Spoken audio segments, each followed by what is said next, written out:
Okay, so welcome to the first standards-based grading web panel with a focus on using SBG. And just a reminder, I'll introduce everyone on the panel here shortly, but just a reminder, so all the panel members have access to audio and video, as you can see, and all the participants, you won't have access to either of those. However, in the bottom right-hand corner, you'll see the Q&A if you do have questions, that you can submit them there.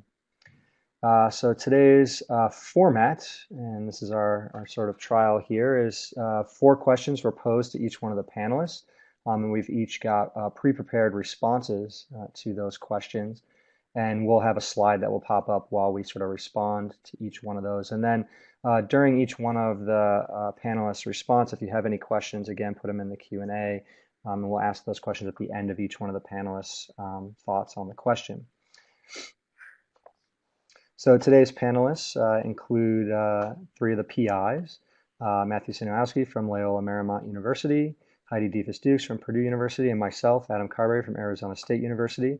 And one of our participant faculty from this past year, James Pembridge, or Jay Pembridge from Embry-Riddle Aeronautical University. Today's moderator will be one of our final PI on the project, Sarah Atwood from Elizabethtown College. And she'll be directing us. And again, third reminder, if you do have any questions at any point here, just pop them in the Q&A. She'll be monitoring those questions, and hopefully we'll be able to answer those questions. So I will hand it off to Sarah. All right, thanks. So question 1 for the panel is, do you weight different types of assignments differently? So for example, how do you handle problem sets versus exams, individual assignments versus group assignments? And if you do weight differently, please explain how. Sure. So I'll start off with the course that I teach. So I use standards-based grading in our senior capstone design course sequence, which is a year-long sequence. And we have various assignments that they complete throughout the semester. So I'm looking at the fall semester here, for example. And you can see I've got 5 different assignments. So I call them mini reviews, and basically just different design review presentations, as well as with some report drafts that they have to complete. And so they complete these different assignments throughout the semester, and we sort of weight these all kind of equally right now. There's no different weighting for these assignments. And I'll get into a little bit more in terms of why I do that later on. But this is a team-based assignment, so the students all get assessed basically as a team on each of these different assignments for different learning outcomes. And then at the end of the course, we have them complete a peer evaluation. So there's that part of the assignment, I guess, is weighted a little bit differently in the sense that that kind of helps us distinguish between the individuals in terms of their different contributions. So we use that results from the CAPME instrument, for example, and we're able to kind of differentiate individual grades. So all the different assignments, again, they're weighted pretty much equally throughout the semester. Okay, thank you. All right. So the way I implement SBG is in a first-year graphical communications course, hand sketching, introduction to 3D modeling, and generating engineering drawings, and so on. And throughout this course, assignments are about 30% or are 30% of the grades, and final project is 20% with the remaining 50% to tests.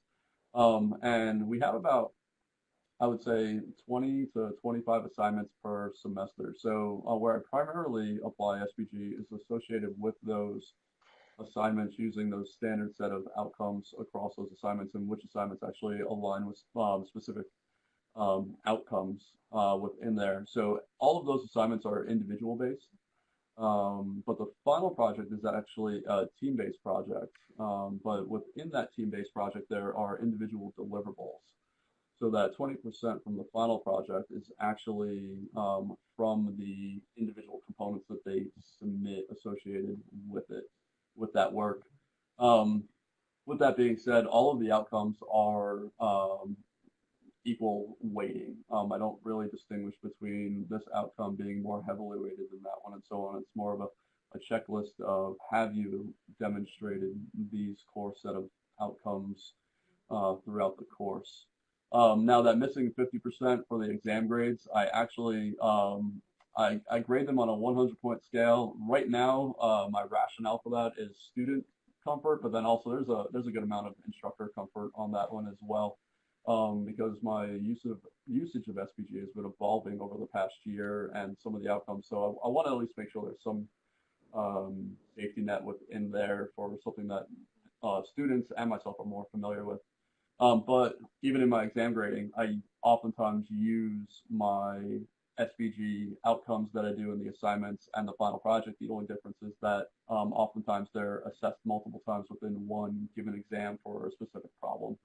And I also do that based on variability in the level of difficulty for the set of problems I give them on those exams. So not quite fully there yet, but a little bit of a blend between the two approaches right now. All right, great. So I also teach a first-year engineering course. It's more focused on MATLAB, learning how to program. And then we also do a design project that's a mathematical modeling / MATLAB program. And so the course is graded out of 1,000 points, and most learning objectives are assessed or given a point value of somewhere between 1 and 5 points. And so the things that we assess with learning objectives are first, learning objective assessments. These are quizzes that they take following some online modules that they complete before they come to class on for a given topic. Problem sets or homework. Projects. The project has 5 milestones. That's a team-based thing. So all the projects all the pieces are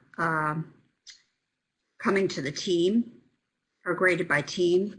The exams are also graded based on learning objectives. There's 3 of those exams. And the only pieces that really aren't graded based on learning objectives are the team component, which are for us like CATME assignments. And then we have some miscellaneous things that we need them to do. And then we use a scale of, it's a 4-element scale of proficient, developing, and emerging, and then insufficient evidence, and then we also track who doesn't even attempt a particular thing. And so different things might be weighted differently. Usually on problem sets, things are worth 1 point, but in projects and exams, things start to press up more towards a 5-point learning objective assessment. All right, thank you. So the way that I've been using standards-based grading is in a second-year project course where I have 6 learning outcomes for the course. And the course is completely project-based, so there are no exams that are tied to this course. So I actually do a dual weighting system, and this approach is really meant to instill that early fail often mentality, where if you don't do well early on in what I call the introductory or mini projects at the beginning of the semester, you have a chance to sort of demonstrate those learning outcomes later on when it's worth more. So as you can see in the middle of the screen, the 2 introductory projects that I do are each worth 25% of the student's grades, while the final project is worth 50% of the grade. So again, that fail early, hopefully you learn something and improve over the course of the course, and then be able to apply those skills in that final project and hopefully be able to pass the class. I also started looking at the types of learning outcomes that I was teaching and what I thought was more important. And you can see that the weightings that you see at the bottom of each learning outcome, they're not far from one another. But what I was finding is that it's a challenge to actually assess teamwork. And I think that's something that we're all sort of challenged with any class that we have a teaming experience. So I felt like I was always giving students very high marks for teamwork because they were either demonstrating good teamwork or they were demonstrating skills to be able to deal with teaming issues.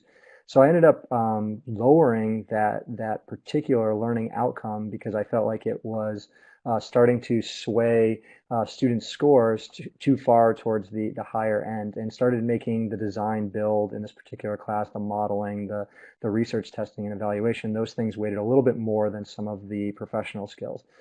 I say this in class that I'm not saying that the technical skills are more important than the professional skills. It's just it's harder for me to assess those, and so they have less of a weight on the overall grade. Each one of these learning outcomes I assess for each one of the three projects, and I assess them similarly, but in a different way. Obviously, they're in different contexts for each one of the projects, so they're a little bit different. But things like communication and organization, a lot of it has to do with writing, but then there's also, say, presentations and things like that, and that all goes into communication and organization. So again, a dual weighting system based on the project as well as the learning outcome itself.